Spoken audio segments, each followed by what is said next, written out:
todos, sejam todos muito bem-vindos ao Jungiano por aí, o podcast do Seja, o Centro de Estudos Jungianos Analistas Associados. Eu sou Amanda de Aragão Pinheiro, analista junguiana, e hoje eu te convido para uma escuta profunda, uma escuta que vai além da palavra falada, uma escuta que passa pelo gesto, pela pele, pelas sensações, pela dor e também pela ideia de beleza.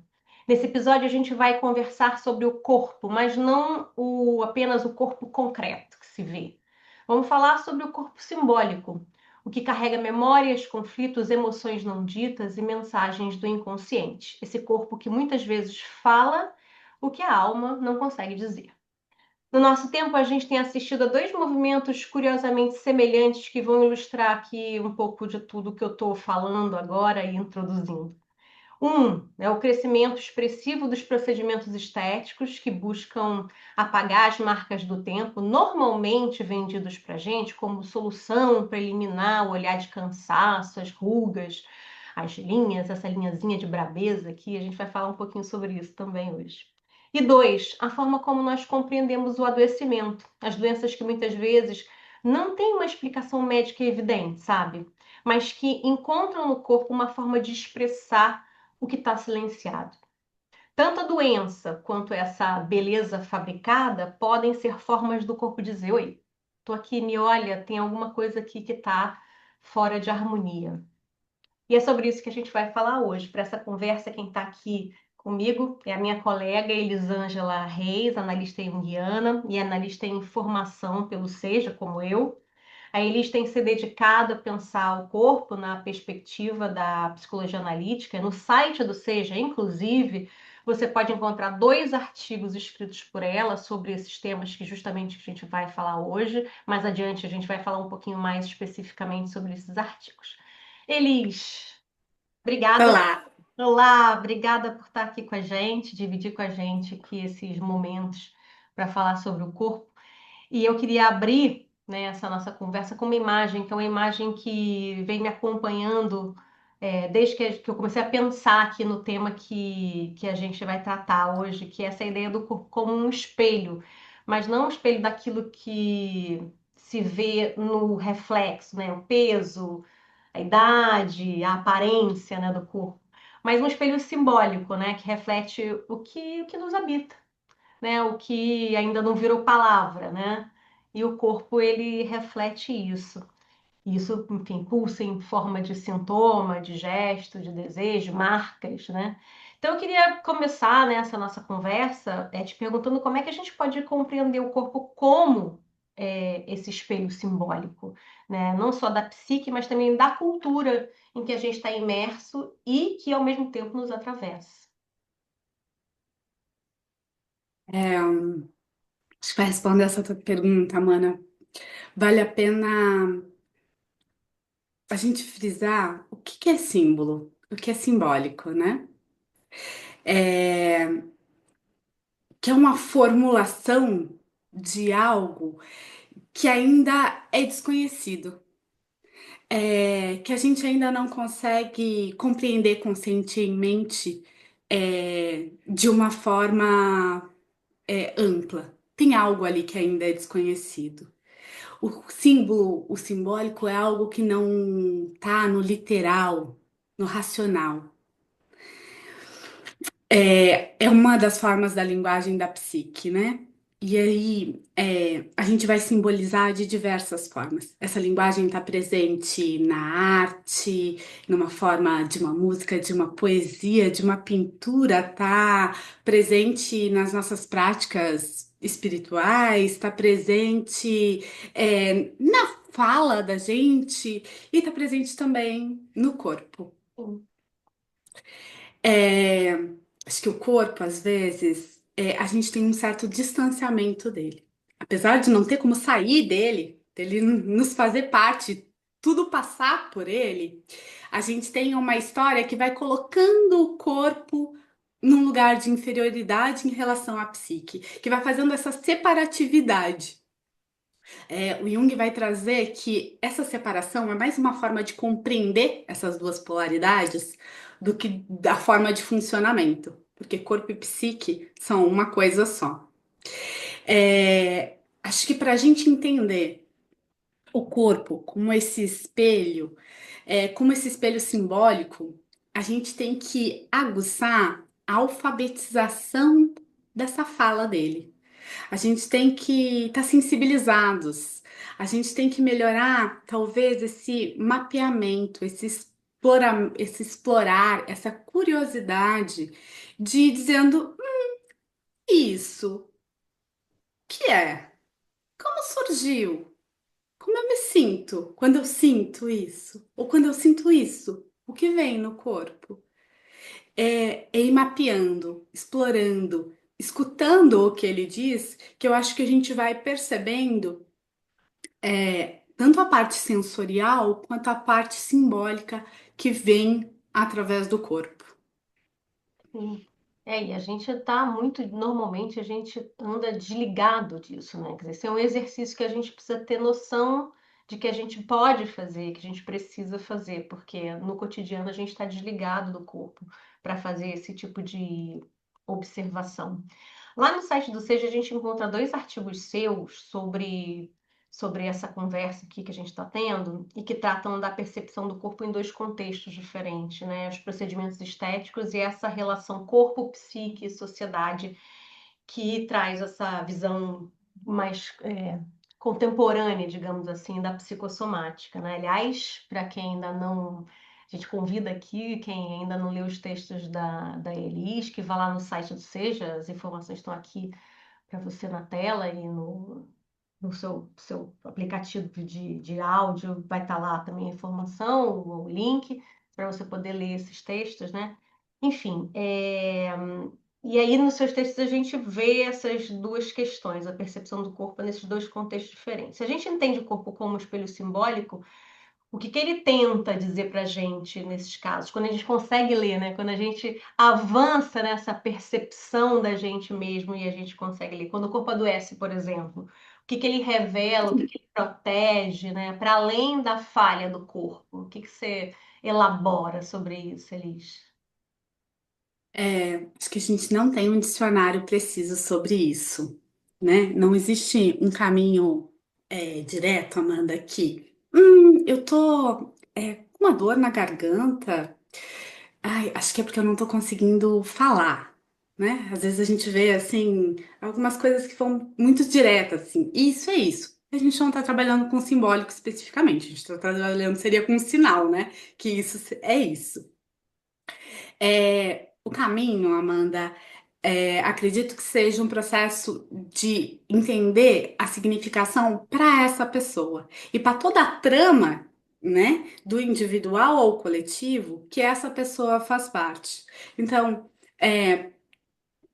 a pessoa vai começar a dizer e a perceber e a relatar que uma determinada atenção, uma determinada postura, um determinado desejo de movimento, uma dor, um desconforto, vão se relacionando a questões do cotidiano dela, desconfortos da vida dela. E aí, para além disso, essa pequena trama vai estar sempre relacionada a uma questão regional e depois a uma questão mais ampla.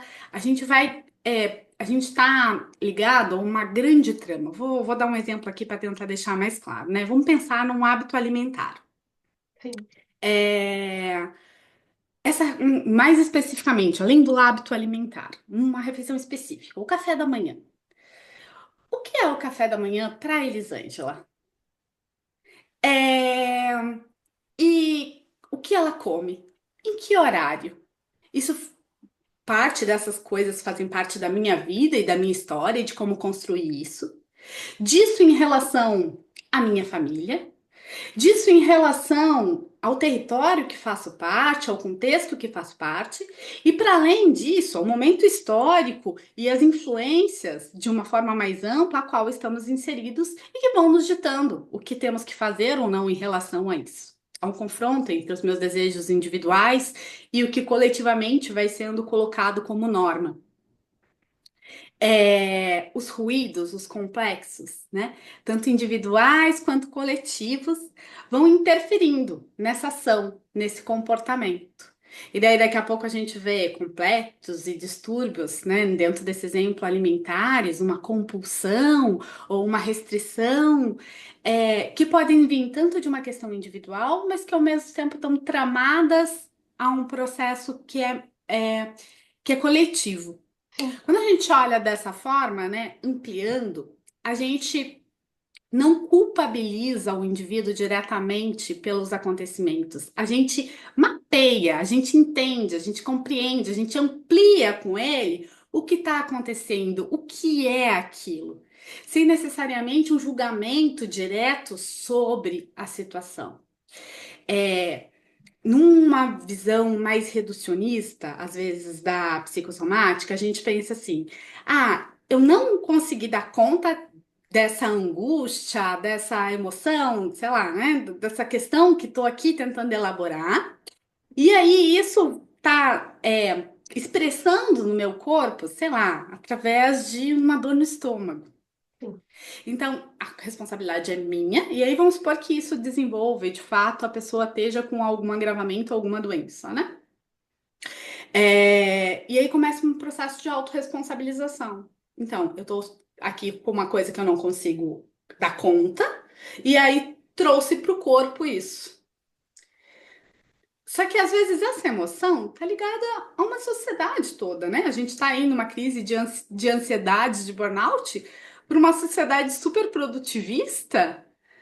Quem que tá adoecido mesmo? É eu que não tô conseguindo dar conta de tudo isso que está sendo exigido? Ou é essa sociedade, né, que está nos deixando tão ansiosos e que está exigindo uma produtividade exacerbada? Então, é olhar que é uma teia de emaranhados, de coincidências, de um corpo também que biologicamente em algum momento estava com alguma disfuncionalidade, e aí se dá também, né? O adoecimento, quando a gente está falando de adoecimento dessa relação psique-soma, porque não necessariamente a psicossomática é só o adoecimento, né? Pode ser a alegria que eu tenho que reflete nesse corpo, o movimento desse corpo que reflete psiquicamente. É essa grande trama, Tudo né? É acontecendo ao mesmo desfazer. tempo, né? E tudo acontecendo Exato. ao mesmo tempo, né? Então, voltando para o questionamento. Não temos um dicionário específico para isso, mas é um mapeamento, né? É uma alfabetização, é uma sensibilização a esses conteúdos que estão presentes, né? Porque é isso, as emoções, as nossas histórias passam por esse corpo, a gente sente elas, em algum lugar isso tá. Se a gente pensar e for linkando as histórias que a gente está contando, as vivências da gente, elas estão no nosso corpo. E na relação ainda do corpo com o contexto, né? Uhum. Então, então esse adoecimento, digamos assim, qualquer coisa que indique uma disfuncionalidade no corpo, não necessariamente tem a ver com uma desarmonia interna nossa ou uma desarmonia individual, né? Pode estar relacionado, e normalmente está relacionado a uma desarmonia social, uma desarmonia cultural, quer dizer, tudo está concorrendo para que o nosso corpo individualmente responda de forma A ou de forma B. Tá. A gente tem, claro, alguns indícios de que alguns perfis. É como se, dentro dessa complexidade, a gente vai pensando numa complexidade individual, familiar, territorial mais próxima.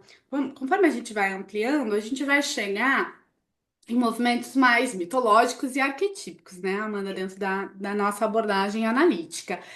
Então, são padrões comportamentais imaginados consecutivamente, né, durante a humanidade. A gente tem, sim, algumas doenças que têm um perfil psíquico, né? Olha, esses comportamentos tendem essas doenças tendem a apresentar esse perfil, a gente consegue fazer algumas ligações, né? Não é assim, não tem direcionamento nenhum. A gente consegue fazer algumas ligações, mas elas não são tão fechadinhas. Tem o coletivo, tem o que é comum a gente, mas tem também o que é específico para aquele indivíduo.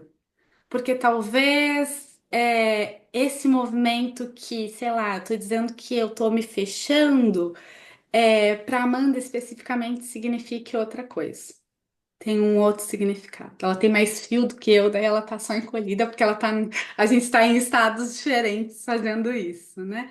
Então, é uma mesma postura, talvez a gente possa pensar numa coisa comum, mas tem o que é individual àquela pessoa. Sim, claro, lógico, sim. Bom, falando aqui agora um pouco da questão dos procedimentos estéticos, né, que você também tem um texto sobre isso, né, que você fala da beleza fabricada, procedimentos estéticos, o que silenciamos junto com nossas marcas, que é seu, do seu artigo, você fala dessa beleza fabricada, que de certa forma ela tenta silenciar um sofrimento íntimo, um medo de envelhecer. Isso é muito presente na nossa cultura, na contemporaneidade, a gente vê isso o tempo inteiro, né? Se manifestar na nossa aparência, na preocupação com a nossa aparência. E assim, muito, muito, sobretudo, relacionado às mulheres. Aí ele fala que é assinado uma mulher de 53 anos, acho que com 40 deixou o cabelo ficar branco e que sofreu, assim, muitas críticas por causa disso, né? Você tem que bancar isso, como se não fosse algo que você pudesse fazer naturalmente, escolhas sobre o seu corpo, né? O coletivo, a cultura diz para você o que que é adequado e o que que não é adequado, né? Então, assim, eu queria entender por que que você resolveu abordar esse tema, assim, como é que esse tema te afeta, por exemplo? Para mim, me afeta dessa forma, e normalmente continua em todos os aspectos a me afetar dessa forma, tipo, quando alguém fala alguma coisa sobre a minha aparência, eu falo, ok, mas para mim tá bom. Como é que te afeta isso, diretamente? E às vezes, Acho de uma que forma geral, vamos tentar ampliar essa conversa aqui. vou começar por mim e daí depois vou para o artigo. É, Acho que as próprias alterações, né, de pele, de características que vão acontecendo, foi algo que me fez refletir sobre o tema. A gente é afetadas muito enquanto mulheres, a gente vai receber material, né? E hoje em dia, se você clicou uma vez em algo, aquilo vai Tem começar aquela a enxurrada, disparar, o algoritmo né? é cruel, O né? algoritmo vai entender que você está em tal idade, então você tem que consumir tais e tais e tais produtos, né? E vai tentar te vender, porque é isso, né? É uma sociedade de consumo, né? Tá triste? Consome. Tá feliz? Consome também, né? É a resposta. É... Para além disso, começa a surgir essas propagandas, e as propagandas me assustam quando começam a surgir, Amanda. Porque elas são cruéis, muito cruéis. E aí aqui que é onde me ataca, assim, de, gente, então isso não pode ser bonito. Isso aqui só que é bonito. Quando começou a surgir algumas propagandas assim, primeiro que vai vendendo envelhecimento desculpa, vai vendendo padronizações estéticas enquanto saúde. Então, o slogan é envelheça com saúde. Só que quando a gente tem esse slogan, né, nas propagandas de procedimentos, e quando a gente está falando em envelheça com saúde, a gente não está falando de promover um envelhecimento é, com atividade física, para que a gente continue com mobilidade no decorrer da nossa vida, para a gente fazer as nossas atividades. A gente não está falando da importância de uma rede de afeto, de vínculo, de parceria para que a gente continue trocando, socializando enquanto idosos. A gente não está falando de práticas de lazer prazerosas quando a gente vai envelhecer. A gente não está falando do desejos dessa nova fase, de ir ao encontro desses desejos. A gente não está falando de garantias sociais, da gente ter conforto, segurança. Porque para mim isso é envelhecer com saúde. Exatamente. Compõe o espectro da saúde, né? A gente está falando, quando está ali o slogan, envelheça com saúde, envelheça com aparência que você não envelheceu. Suas marcas não estão mostrando um mar de saúde. Então, vamos corrigir. Você está inadequado. Vamos fazer um outro formato que você pareça jovem. O que a gente sente, como a gente vive, o que nos atravessa, o que a nossa alma grita de verdade, A gente não está levando em consideração de fato nesse envelhecer com saúde. Ah, e às vezes tem algumas coisas que sim, né? Eu tô aqui generalizando, claro, e trazendo essas propagandas mais cruéis, né? Dentro dessas divulgações, os procedimentos, as marcas do envelhecimento são colocadas e vinculadas com sentimentos como negativos. Então, as alterações da região ocular são trazidas como cansaço,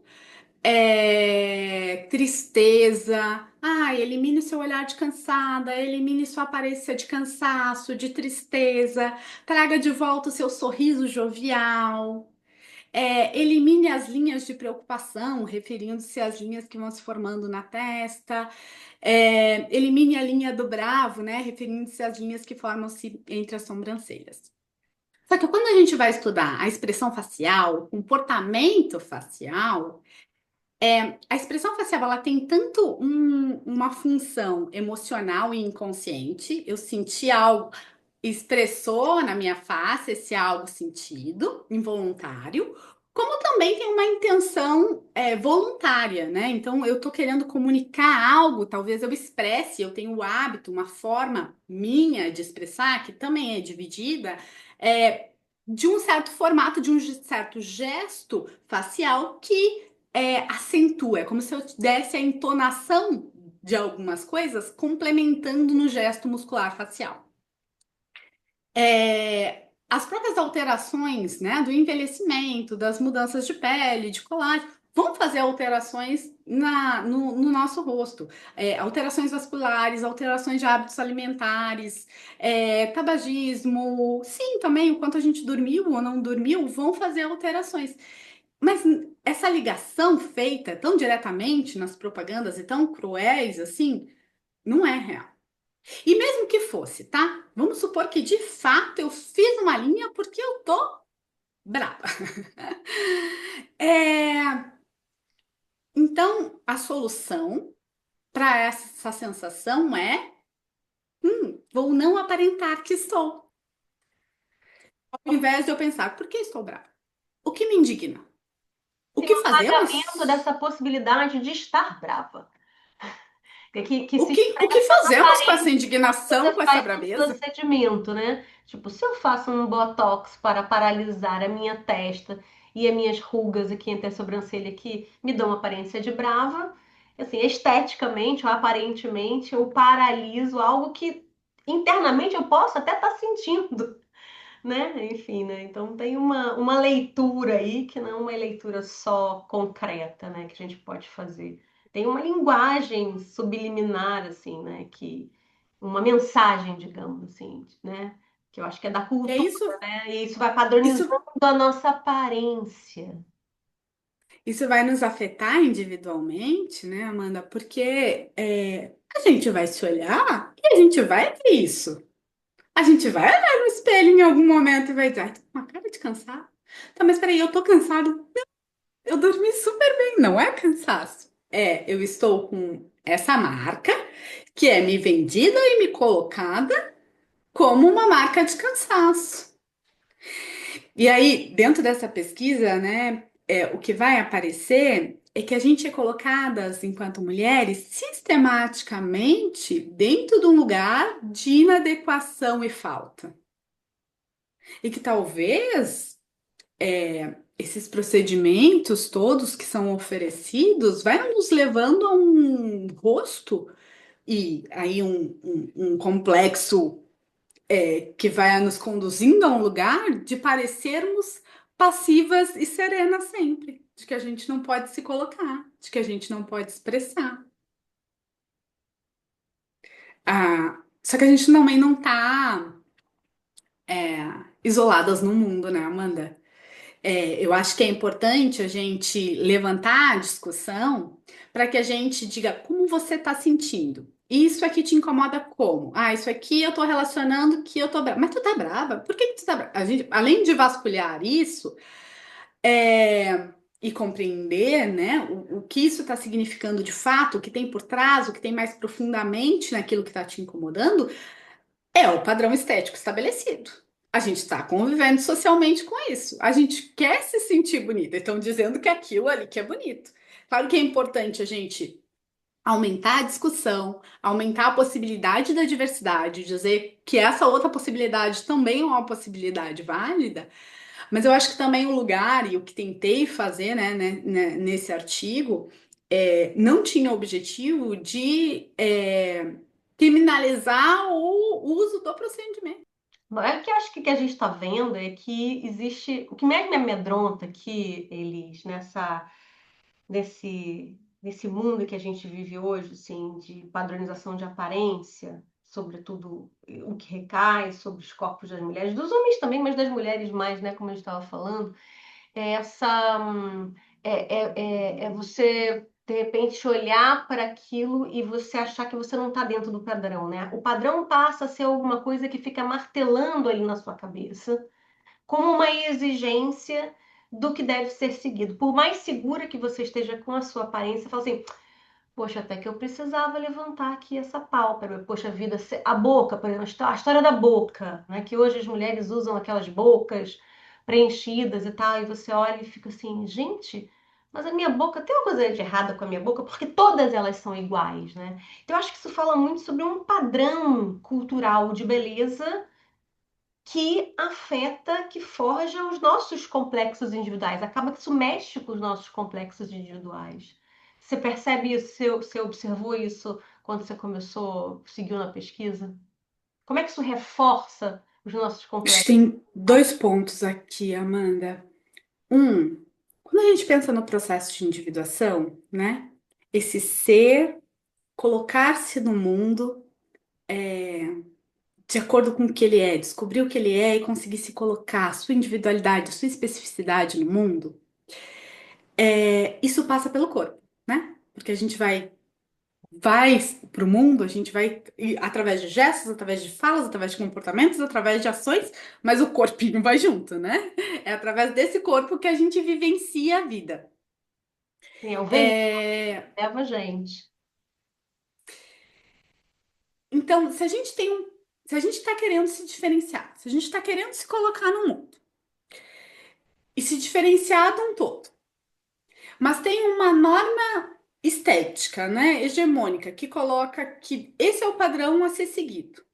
E esse corpo, de certa forma, é travado, é direcionado, é colonizado em uma direção, isso interfere no meu processo de individuação. Eu acabo tendo que seguir. E essas normas e esses comportamentos e essas formas de eu me movimentar, de eu falar, de eu me vestir, de eu me movimentar, vamos lembrar, corpo e psique são uma coisa só, a gente separa para entender, mas é uma coisa, é interferir em mim, né? É me cercear, é me direcionar. Então vai influenciar no meu processo de individuação. Sim, então isso tem isso exige muito psiquicamente da gente, né? Você, resistir a tudo isso, porque a gente está imerso nessa cultura, a gente está imerso nesse tipo de informação, nesse tipo de input, né? É, é, o corpo, a gente precisa se adaptar a isso e fazer as nossas escolhas, né? Depende muito do processo que cada um está vivendo, E né? aí a gente tem muitas outras camadas, assim, né, Amanda? Vai ter um recorte de classe de Sim, quem vai fazer o uso desses procedimentos. Então a gente vai começar a ter um envelhecimento que vai ser muito marcado, eu acho, entre classes sociais, né? Porque quem vai fazer o uso desses procedimentos? Qual classe social vai fazer? Vai ficar marcado isso no envelhecimento, nos tipos de envelhecimento. E outra coisa que foi muito interessante no fazer essa pesquisa, do início, quando começo a fazer um ano e meio lendo e recebendo material sobre isso, como muda, né? Não era algo que eu colocava tanto foco, né? Começa a estudar, o teu foco começa a ir muito para ali. Tu deu o exemplo das bocas, né? Há um tempo atrás, a gente tinha uma subjetividade que era, se não for para, que era exatamente mostrar o que tinha feito. Então, vamos antes ainda do boom de procedimentos tão faciais, assim, quando a gente estava com o boom quando o maior número de procedimentos eram Prótese de colocação de silicone. silicone, de prótese de silicone, né? Quando iniciou esse processo, era colocar um volume que de fato mostrava eu coloquei uma prótese de silicone. Sim. Quando a gente começa a. Começa não, né? Porque não sei, mas aí em 23, quando começo a fazer as leituras nessa pesquisa, a gente estava ali no boom é, das harmonizações faciais, de colocar volume, era um maxilar bem marcado, aquela boca super hum, marcada, exagerada. Isso já mudou?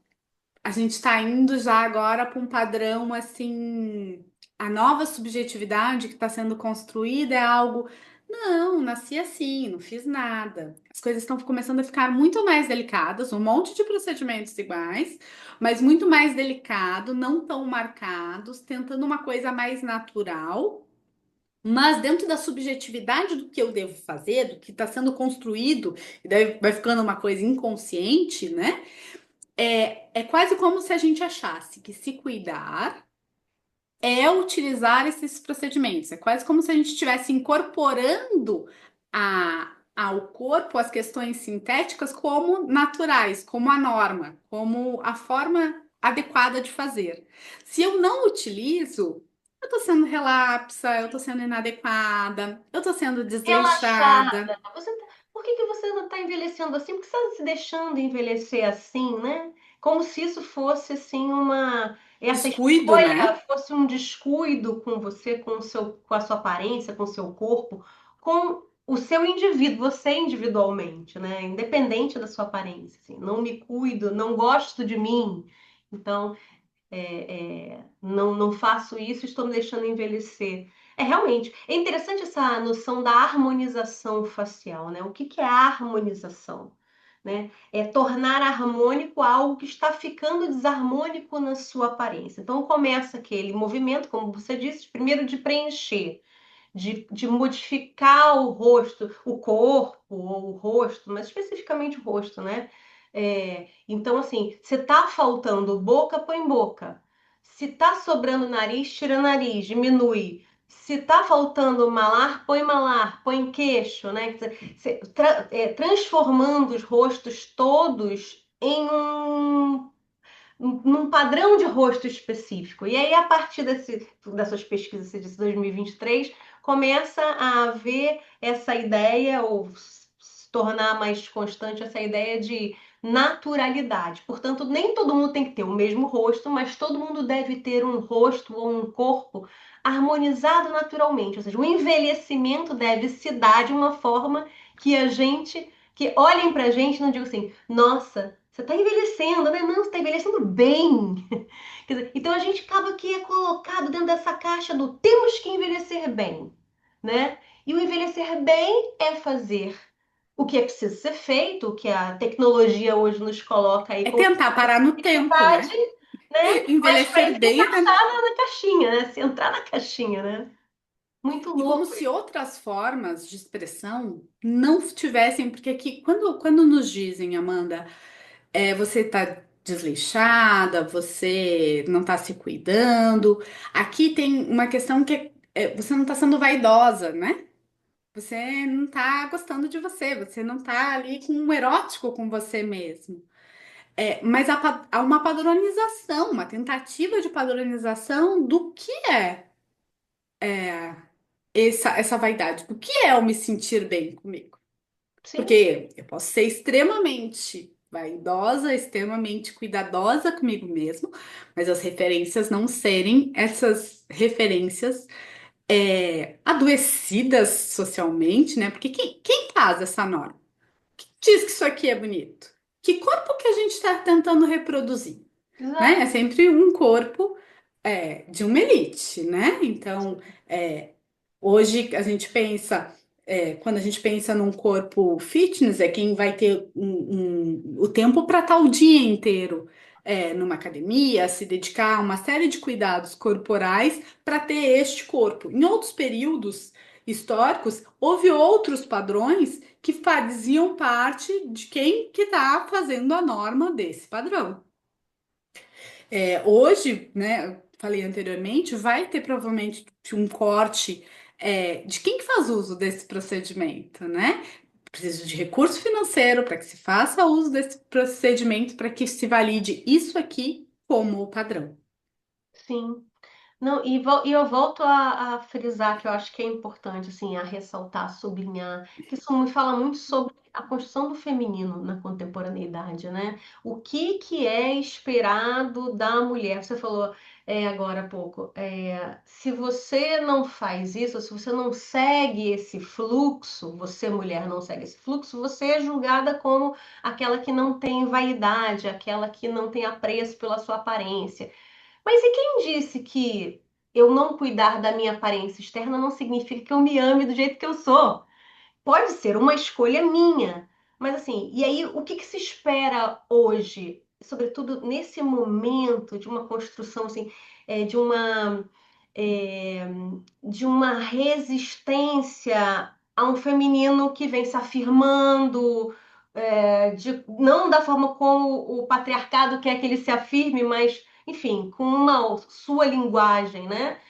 É para mostrar que sim, a mulher tem esse lugar, é assim, precisa ser assim, bem cuidada, bonita, esteticamente apresentável, com um padrão, né? Então a gente está falando sobre isso também. É importante, e o corpo expressando tudo isso, né? O corpo sendo veículo dessa mensagem, né? Não Uhum. sei se você vê isso assim também. Imagina quantas brigas internas, né? Minha alma tá querendo ir para cá. A sociedade está dizendo que isso aqui que é certo. E dança no meio de A tudo gente isso, aqui né, tá mano? pagando de entendida, mas a gente vive isso. Exato, exato, exato. Agora, como é que isso se expressa na clínica, Elise? Assim, como é que você tem visto isso na clínica? Porque a gente está falando aqui tanto dessas questões relacionadas à compreensão da relação psique, corpo, sociedade, adoecimento, compreensão do adoecimento, o que é o adoecimento, não é algo apenas meu, uma falha minha do meu corpo, mas está interligado com o todo, onde eu estou imersa, e as questões estéticas também, essas todas que a gente está confrontando aqui. Isso fala muito de uma questão de subjetividade, né?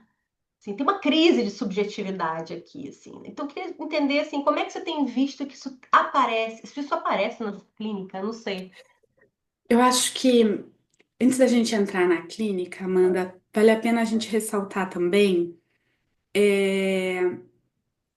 o contexto econômico, social que se vive, né? A gente está dentro de um contexto de um capitalismo tardio, de um neoliberalismo, de uma lógica onde o indivíduo vai sendo responsabilizado excessivamente e individualmente pelos resultados Sim, todos, como se fosse sem pensar nessa teia toda, mas pensando, não, você é responsável pelas consequências da sua vida, como se tudo fosse de uma forma individual.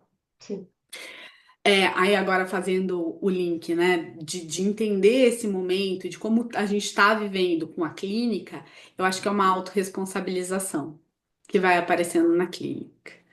E aí a gente tá com o chicote na mão. Não precisa o outro mais nos dar o chicote. Eu não fiz o suficiente, eu não me cuidei, eu não usei todos os cremes que deveria usar, eu adoeci porque eu devia ter feito isso e aquilo. É, acho que isso tem aparecido assim muito. Uma autorresponsabilização, uma auto, crítica muito forte. E aí, a partir disso, a gente compreende, né, o que sim, são suas questões internas, quais desejos você reprimiu aí, o que que tinha atrás, quais eram os complexos envolvidos nessa questão, mas sem deixar de olhar para onde você está inserido, né? A gente está aí comendo uma comida super envenenada e aí, não, foi isso aqui que eu não dei conta que gerou esse adoecimento. Tá, o que você comeu, a forma que a gente está produzindo coletivamente o alimento, não vai, a forma que a gente tá sendo submetido a um trabalho, não foi o que lhe adoeceu, foi só você que se comprometeu demais naquilo e Falhou que em se algum estressou momento, demais. alguma conduta específica, né? Eu acho que isso aparece muito, assim, né? Uma autorresponsabilização excessiva, as pessoas se cobrando e vendo, às vezes, só individualmente esse processo. Eu devia me reinventar, eu devia ser minha melhor versão de mim, né? Como se fosse um produto que se reinventa, e isso não quer dizer que a gente vai ficar acomodado, né? Vai fazer um processo analítico, né, Amanda, para ver se em algum momento é cômodo. Não é, né? É um Nada, processo imagina. de revirar o tempo todo. Mas as pessoas vão se colocando como se responsabilizando de uma forma muito individual sobre suas questões, assim. Quanto às questões do adoecimento, aí depende muito, assim, né? Tem pessoas que já estão mais sensibilizadas e que têm características de estar mais próximo a práticas corporais, ao seu próprio corpo, e daí já trazem as suas questões fazendo essa conversa, né? E fazendo com que a gente compreenda juntos.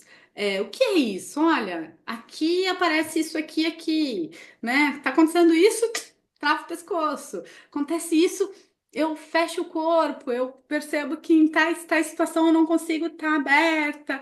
Então, alguns analisandos vão conseguindo fazer esse link, ou vão percebendo e ampliando. Às vezes, né, a gente vem trazendo, como é um assunto de meu interesse, né? Eu sou educadora física de formação inicial, faço práticas corporais há muitos anos, assim, então, enfim, é um assunto de meu interesse. Em alguns momentos pode ser que questione sobre isso, que explore isso com a pessoa, mas também é muito da linguagem do analisando, né?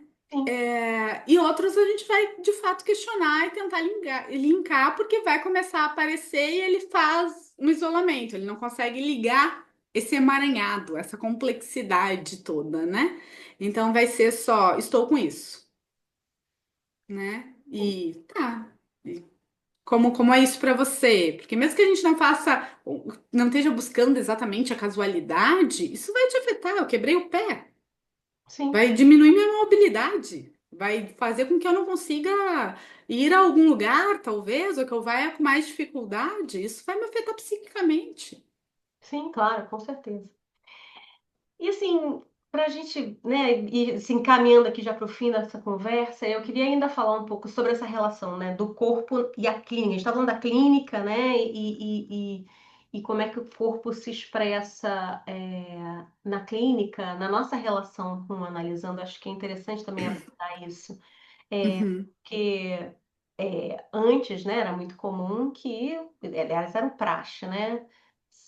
Analisando, chegando no consultório, presencialmente, está ali com o terapeuta. E depois da pandemia, a partir da pandemia, esse jogo virou e é muito comum, mas muito mais comum, que a gente converse, que a gente faça os atendimentos mediados por uma tela, né? Atendimentos mediados por uma tela. Completamente diferente, né? No atendimento presencial. É, Como é que você vê isso? Assim, como é que o corpo se expressa para você? Não sei se você também faz terapia online, você como analisanda, né?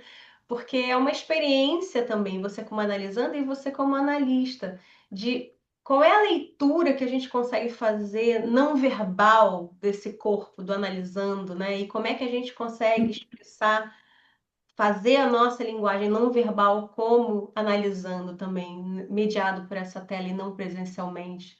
Faz diferença, muita diferença, ou tanto faz? Isso é uma besteira. É, em qualquer uma das situações, o corpo se faz presente. É, né, estamos aqui através de uma tela, né, fazendo esse podcast. Mas eu tô sentada num sofá que tá me dando determinada base, que me dá um determinado encosto. Eu me movimento conforme a gente fala, porque tem um jeito da Elisângela de se movimentar e de se expressar. Conforme eu vou te contando as histórias, essas histórias foram vivenciadas passando pelo meu corpo, e reviver elas passa também pelo meu corpo. Então, não tem mesmo como no processo, na tela, esse corpo não sai fora, esse corpo tá aqui. É o que a gente falou lá no início. A gente está alfabetizado para escutar ele, a gente está mapeando, a gente está olhando para ele, ou ele tanto faz. Eu tô aqui sentada, mas tem uma luminosidade, pode passar algo, pode interferir. Claro, eu tô no meu ambiente, não no ambiente do analista, né? Então é um lugar talvez já conhecido, mas tem a interferência desse meio. Tem você interferindo, como você me olha, como você altera, como você faz as expressões. São todas interações que passam pelo corpo, né? Conforme vai aparecendo as coisas, a gente vai questionando, a gente vai explorando, a gente vai mapeando. É possível fazer exercícios, eu faço proposições com os analisandos, faço enquanto analisanda também, né? No meu processo analítico faz parte também essa exploração. É, Acho que sim, Amanda, tem coisas que talvez o presencial nos desse ainda mais possibilidades, né? Talvez possibilidade de um espaço, de fazer uma outra prática, né? Talvez fosse mais fácil. Ah, vamos levantar agora e caminhar, né? Se a gente tá no online, a gente vai ter que ajustar, ver se tem amplitude, ângulo para que a pessoa nos enxergue. Talvez numa fala aqui você perca meu pé balançando. Mas com o tempo e conhecendo, tô balançando o pé agora, tá? Você Você vai sabe que tá percebendo, aqui. A você gente vai conhece, percebendo, né? E daí a gente vai faz todo trazendo. sentido. Você, você tá. Como tá seu corpo, né? A gente vai trazendo esse questionamento, porque a gente vai percebendo, assim, a gente vai se sensibilizando a todas essas linguagens, porque o processo analítico é muita linguagem junto, né? É esse emaranhado de coisas que vai surgindo, que a gente vai falando, que a gente vai parando, que a gente fica envergonhado de falar, né? Quando a gente pega-se com as nossas próprias sombras. A gente vai alterando postura, a gente vai falando com um tom de voz mais animado, ou mais tímido, ou mais encabulado. São muitas expressões, e aí às vezes isso está contraditório também. Estou falando de uma forma, expressando de outra forma, está sensibilizado a tudo isso, né? Está alfabetizado. Tá, mas olha só, você está me falando assim, e aqui está aparecendo esse outro. Como que tá? Como que é isso? Assim, como é? Por que que cada uma das partes está falando uma coisa? Né? É ir sensibilizando, é ir trazendo. Eu acho que é muito possível mesmo no online, né? Eu utilizo ferramentas, mesmo enquanto analista ou analisanda. Acho que sim, tem ainda mais possibilidades se for o presencial, mas não deixa de ter o corpo se faz presente, ele tá ali, de um Eu, jeito ou eu, de outro. eu acho que, de certa forma, assim, em grande medida, tudo depende muito da sensibilidade da gente, da percepção. É o que você falou, da alfabetização para a leitura do corpo dessa linguagem não verbal, né? Tanto da gente que se expressa, e seja a gente no papel de analista ou analisando, quanto da gente observando outra pessoa. Então, assim, óbvio que presencial é uma experiência específica e online é uma outra experiência específica, mas acho que o sucesso, né, com muitas aspas aí, dessa relação passa muito mais exatamente pela nossa sensibilidade de leitura, né, do corpo em suas inúmeros aspectos, né, inúmeras Uhum. formas de se expressar.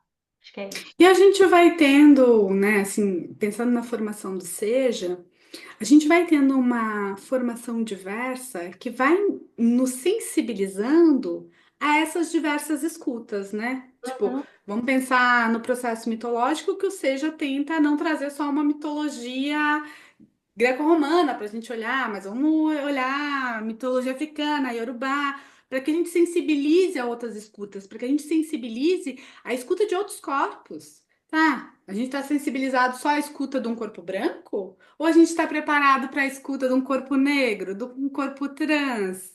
uhum, Como que a gente se prepara para essas várias diversidades, né? Para essas várias escutas? Porque vai ser uma experiência diferente, psíquica, corporal, dessa junção toda. sim. Talvez algum analista sim vai ter mais sensibilidade, sei lá, analisando os que fazem uma simbolização através da música. E talvez. Daí a gente tem que correr atrás, né, Amanda? Enquanto analista, a gente vai lá, procura, entende, tenta entender como é que é a simbolização. A gente vai se preparando também, né? Conforme vai se dando o caminho dos analisandos, assim, porque são muitas áreas para a gente entender como porque a gente vai se expressar de formas diferentes. O analisando vai simbolizar de formas diferentes. Às vezes o corpo está mais presente, menos presente, ele vai sempre se fazer presente, mas as formas são múltiplas, assim, Sim, né? Que a gente vai simbolizando. sim. Elisângela Reis, obrigada por essa conversa, muito legal. Muito obrigada aí pelo seu tempo aqui com a gente, aqui com toda essa audiência do podcast do Seja Junguiano por aí. Até a próxima. Obrigada, Amanda. Obrigada. E para você que está aqui com a gente até agora, obrigada pela sua audiência, obrigada por ter acompanhado a gente. A gente vai se ver com certeza no próximo episódio. Até lá!